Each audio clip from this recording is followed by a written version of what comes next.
Good afternoon. My name is Master Batiste. I am a Tai Chi wellness instructor at Riverside Fitness and Health in Gloucester, Virginia.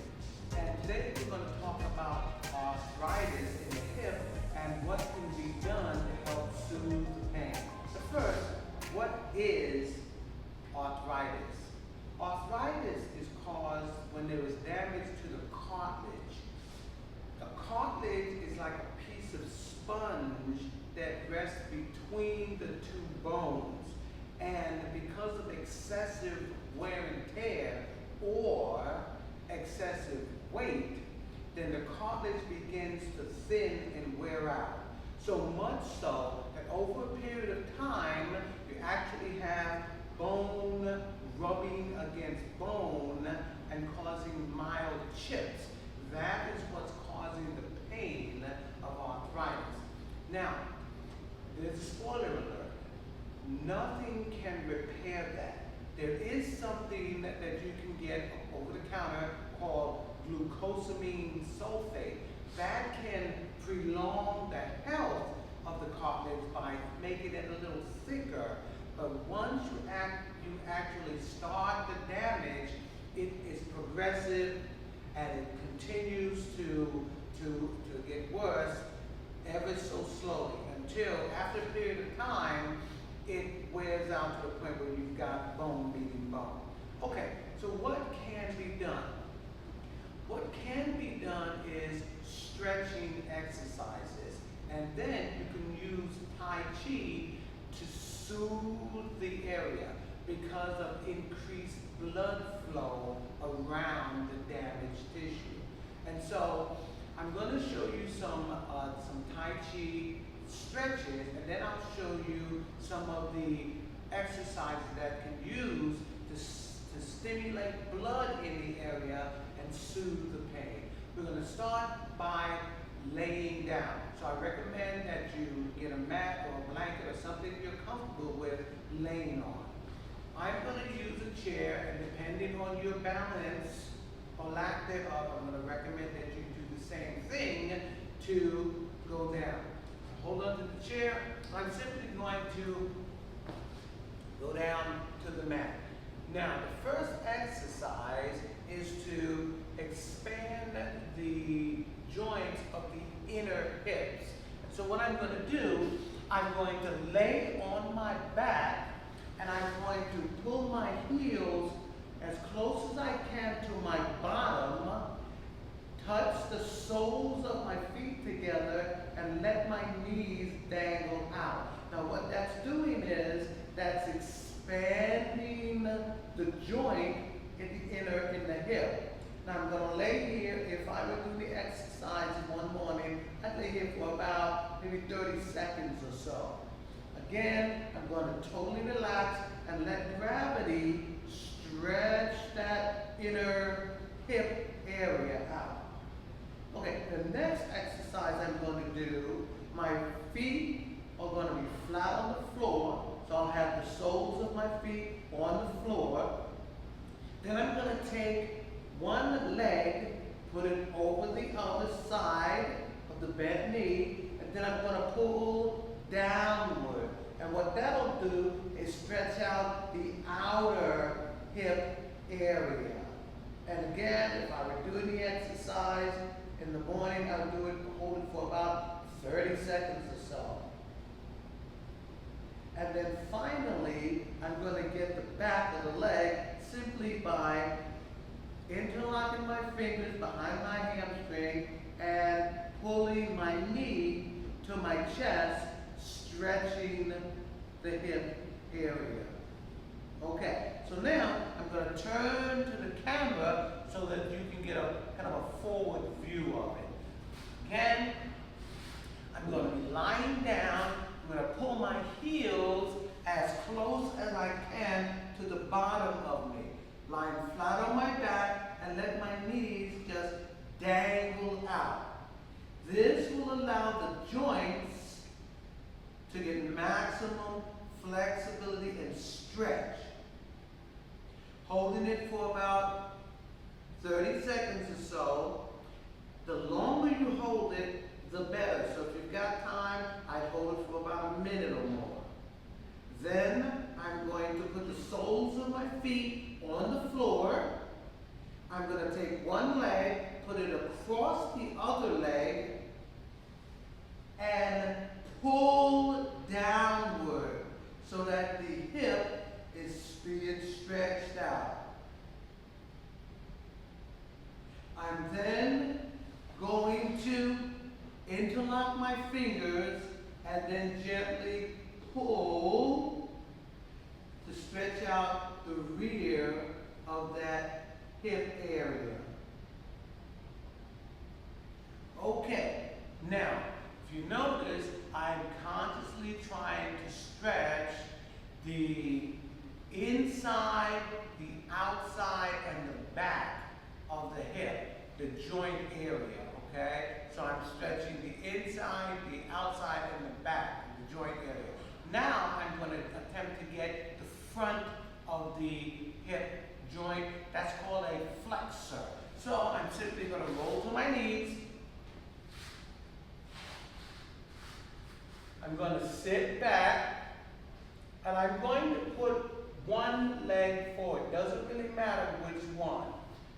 In this demonstration, I'm using my left leg. So I'm going to reach out with my left foot as far as I can, lock in my right leg, and simply rock forward. Now this is the flexor area right here. And I'm going to just drag it forward to maximize that stretch, trying to pull those bones, separate them, so I have minimal amount of grading and pressure. Now, I'm going to turn my foot so that my feet are perpendicular, and I'm going to rock forward and stretch out the inside once again. Now, to get the back in this exercise, I'm going to put my forward leg, the knee on the floor. I'm going to stretch the leg I'm stretching out as far as I can and pull backward.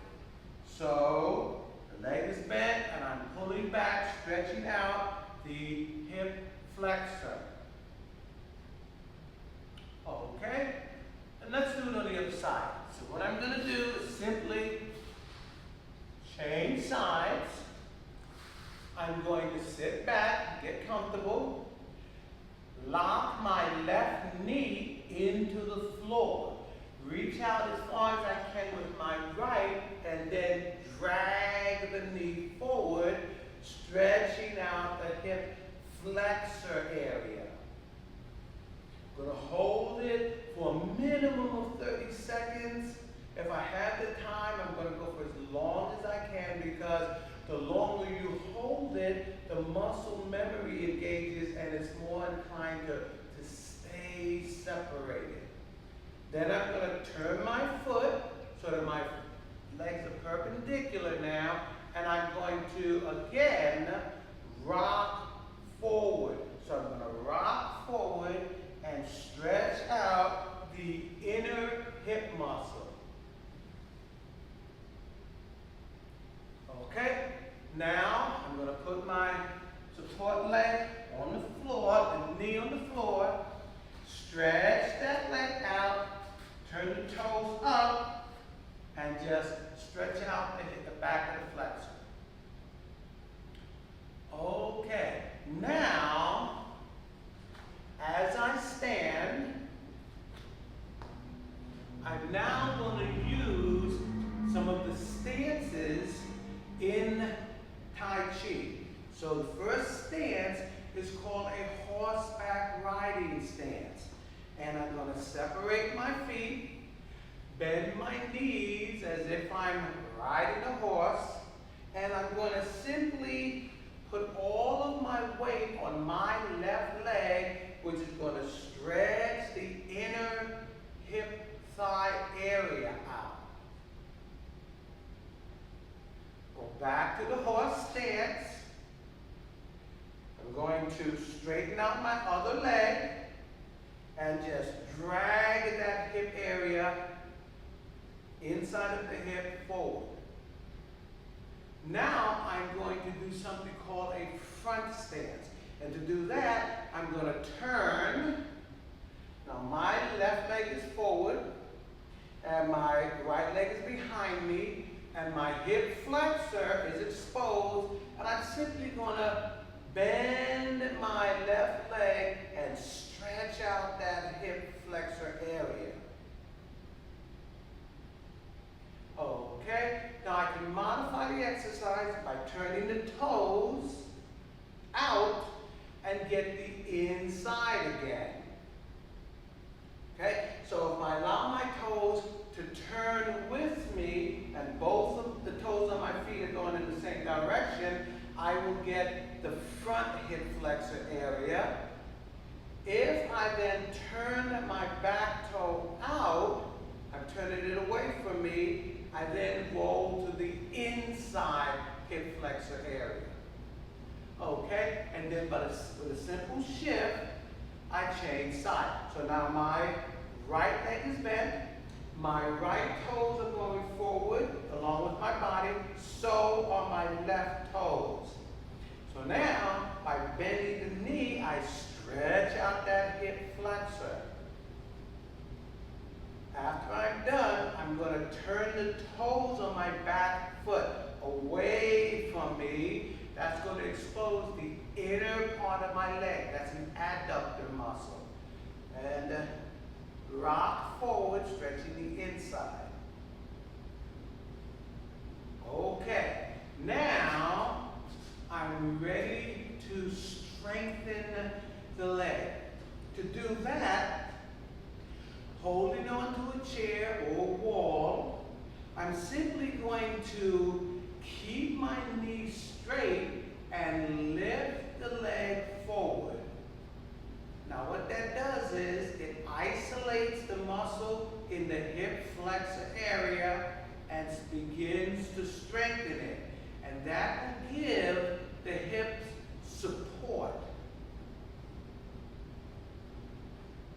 I'll do 10 to 12 of those.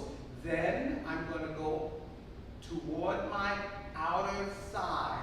So left leg, I'm going to allow my leg to swing to my left. As I do this, I can feel it on my left side and partially in my glute.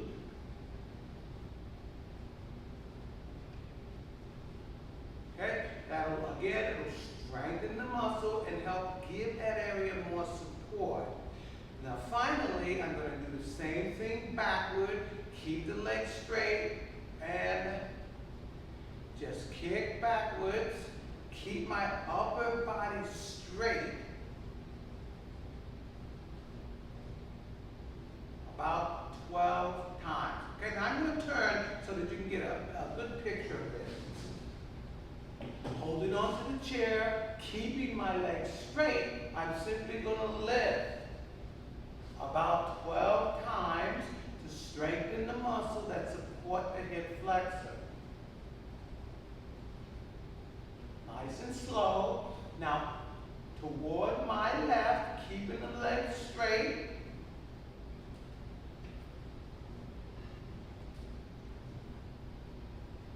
To 12 times, and then keep the leg back and glute straight, backward.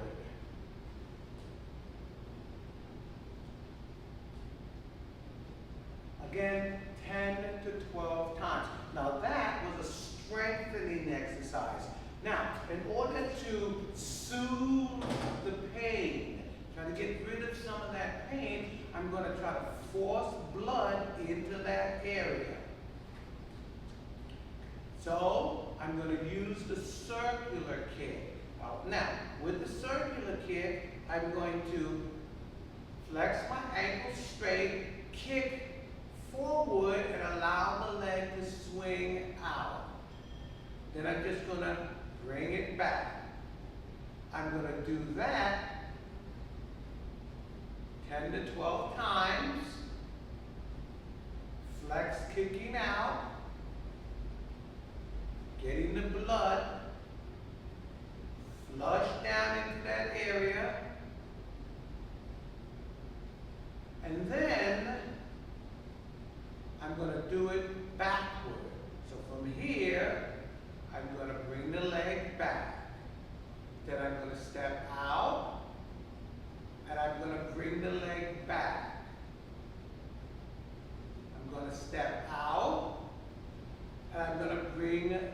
leg back.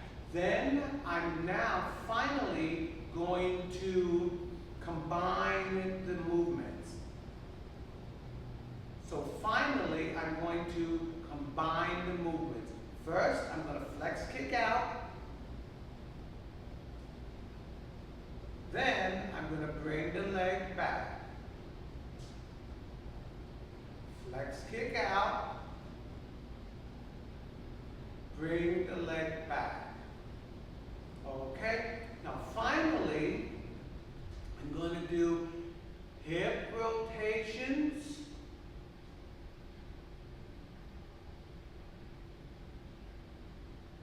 One direction, left or right, doesn't matter.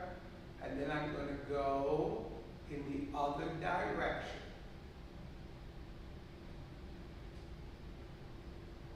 Okay, like all exercises, they're not miracles. You have to put the time and energy into the exercise in order to get the long-term benefit. So I would recommend that you set aside a certain amount of time each day and work on these exercises until the hip, it's not going to repair, but it will hit a certain level of maintenance where your pain will be subdued and you'll be able to move around relatively free of pain.